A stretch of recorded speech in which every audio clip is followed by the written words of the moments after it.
Hello बच्चों, welcome back to my channel Hema Joshi A to G. So today I am again back with another video of for class 10 student of chapter 5 of arithmetic progression. This chapter includes in second term exam, means अभी उनके final exam में class 10th के लिए ये chapter आने वाला है.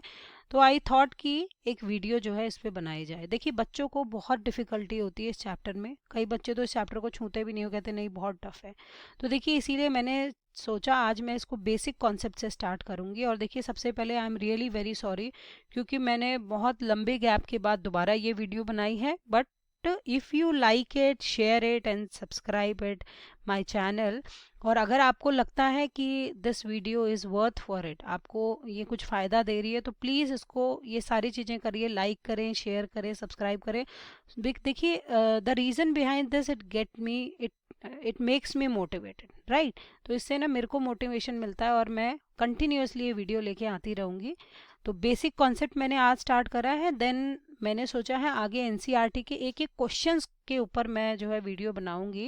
And I will try to explain you as much as possible, right.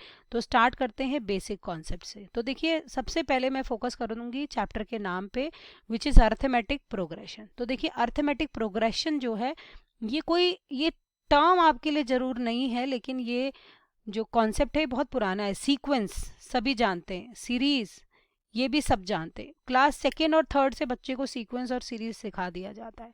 तो now will do with an example. हम एक एग्जाम्पल के साथ इसको करते हैं. देखिए, मैं एक छोटी सी सीरीज ले रही हूँ, 2 4 6 8, और चलती जाएगी ये सीरीज टिल 20, राइट. तो इस सीरीज को हम कैसे पता लगाएंगे whether the series is in AP और नॉट. तो सबसे पहले देखिए, एक चीज मैं आपको बताऊंगी. जहां पे भी ये जो डिफरेंस आप देख रहे हैं, राइट, अगर ये जो डिफरेंस है दोनों टर्म का, ये सब सेम होता है, तो हम इसको क्या कहते हैं? सीरीज कहते हैं. And that series is called arithmetic progression, right. तो अभी देखिए, मैं बिल्कुल बिगिनिंग से स्टार्ट करूंगी. तो अभी ये कैसे निकालेंगे? देखिए, अगर मैं 4 - 2 करती हूँ, राइट, तो देखिए मेरा आंसर कितना आता है? 2 आता है. फिर again if I will do 6 - 4, देखिए फिर मेरा आंसर 2 आता है. And if I will do 8 - 6, then again my answer comes 2, right. तो this 2 is called common difference. इस 2 को हम लोग क्या कहते हैं बेटा? कॉमन डिफरेंस कहते हैं. Common difference, right. And it is represented by small D.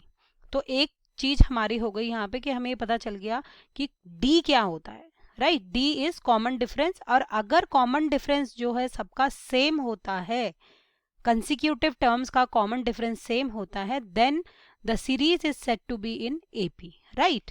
पहली चीज हो गई. अब देखिए, कुछ भी नई चीज है, बहुत इजीली आपको समझाऊंगी. आप देखिए 2, खुद देख रहे हैं आप, 2 is the first term of this AP. तो हम लोग क्या करेंगे? जो फर्स्ट टर्म है, फर्स्ट टर्म, इसका जो रिप्रेजेंटेशन है वो यहाँ पे रहता है A1. चलिए हम A1 बोलते हैं इसको, A1, राइट. जो फर्स्ट टर्म है उसको मैंने A1 माना, ठीक है. और वो आप देख रहे हैं वो क्या है? 2 है, राइट. और देखिए, जो सेकेंड टर्म है, ऐसे ही आप देख सकते हैं, जो सेकेंड टर्म है वो है आप जिसको मैं A2 लिखती हूँ, राइट, वो है मेरे पास 4. तो अभी हम देखते हैं कि जो फर्स्ट टर्म है इसको, इसके साथ कोई भी कॉमन डिफरेंस नहीं है. आप देखिए, फर्स्ट टर्म इज 2, राइट. तो इसको मैं बोलूंगी A. तो फर्स्ट टर्म को किससे रिप्रेजेंट कर दिया मैंने? A से. ओके. अब देखिए, जो सेकेंड टर्म है दैट इज 4. तो इस 4 टर्म, आप देखिए 4 को लाने के लिए मैंने क्या करा? A में क्या ऐड कर दिया? D को ऐड कर दिया, राइट. इसको मैं आपको शो करती हूँ यहाँ पे. A आपके पास क्या था? A आपके पास था 2, राइट. 2 था. और 2 में अगर आपने जो कॉमन डिफरेंस था 2, इसको ऐड करा तो आपको क्या मिला? 4 मिला, right. So this is the second term of an AP. तो हम लोगों को एक फॉर्मूला मिला कि फर्स्ट टर्म को हम A बोलेंगे और सेकेंड टर्म को हम लोग क्या बोलेंगे? A प्लस D बोलेंगे, राइट. तो ये अभी हमें एक छोटा सा कॉन्सेप्ट यहाँ पे मिला है, हमें A पता चल गया, राइट. अब देखिए, हमारे इसमें हमको क्या करना है? एक कॉन्सेप्ट हमें यहाँ पे मिला है. आप देखिए, इसको मैं क्या कहती हूँ, यहाँ से एक फॉर्मूला मैंने डिराइव करा है. आप देखिए, जो A1 है हमारा, A1 यानी फर्स्ट टर्म, जिसमें कि N. अभी एक और चीज मैं आपको डील करूंगी. A1 का मतलब है 1 माने N. N माने कौन सी टर्म है? nth term, right. तो nth टर्म मतलब ये फर्स्ट टर्म है, सेकेंड टर्म है, थर्ड टर्म है, फोर्थ टर्म है, तो ये है nth term, right. n is the term, right, number of term, you can say n is the number of term, number of term, right. फिर इसमें एक और चीज आती है जिसको हम बोलते हैं A N, right. A N हमारा क्या होता है, it is the last term भी नहीं कह, लास्ट टर्म भी कहते हैं कई बारी हम इसको लास्ट टर्म भी कहते हैं, बट ए एन का मतलब है कि जो nth है, जैसे फर्स्ट टर्म है, अगर मैं बात करूं जो भी टर्म है, फर्स्ट टर्म है, सेकेंड टर्म है, उस पे जो नंबर लिखा हुआ है, राइट, आप इसको बोल सकते हैं टर्म। ए एन का मतलब है जो टर्म है वहां पे, राइट। अगर मैं बोलूंगी आपको A3 बोलो, इसमें से बोलूंगी A3 बोलो, राइट, A3 का मतलब then you will say A3 is 6, right. आप बोलोगे भाई A3 यानी थर्ड नंबर पे जो टर्म है वो क्या है, 6 है, राइट। तो I think this is clear to you कि आपको A समझ में आ गया which is the first term. आपको A2, आपको पता है और टर्म्स को मैं कैसे निकाल सकती हूँ, A प्लस डी करा, राइट। अब देखिए अगर मेरे को ऐसी थर्ड टर्म भी मुझे फाइंड करनी है, थर्ड टर्म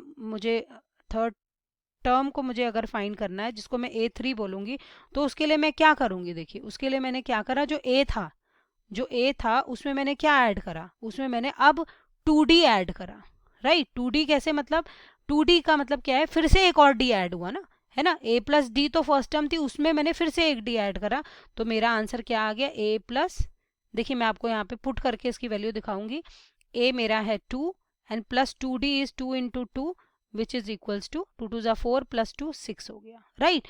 तो इस तरीके से जो है आपने देखा मेरे पास A1 फर्स्ट टर्म आ गई, सेकेंड टर्म आ गई, थर्ड टर्म आ गई, इसी तरीके से मैं एक सीरीज बना सकती हूँ।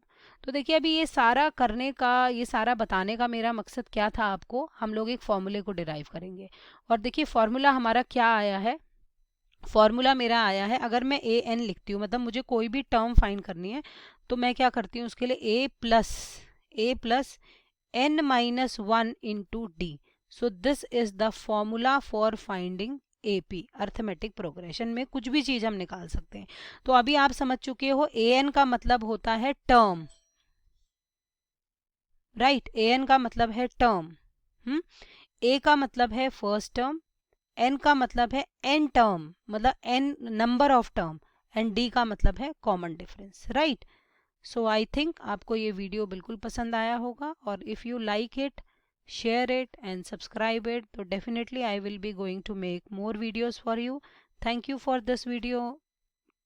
I will try to upload more videos on the basis of your like, shares. Thank you very much, and we'll meet again on another video. Till then, goodbye, take care, study hard, and take care of yourself.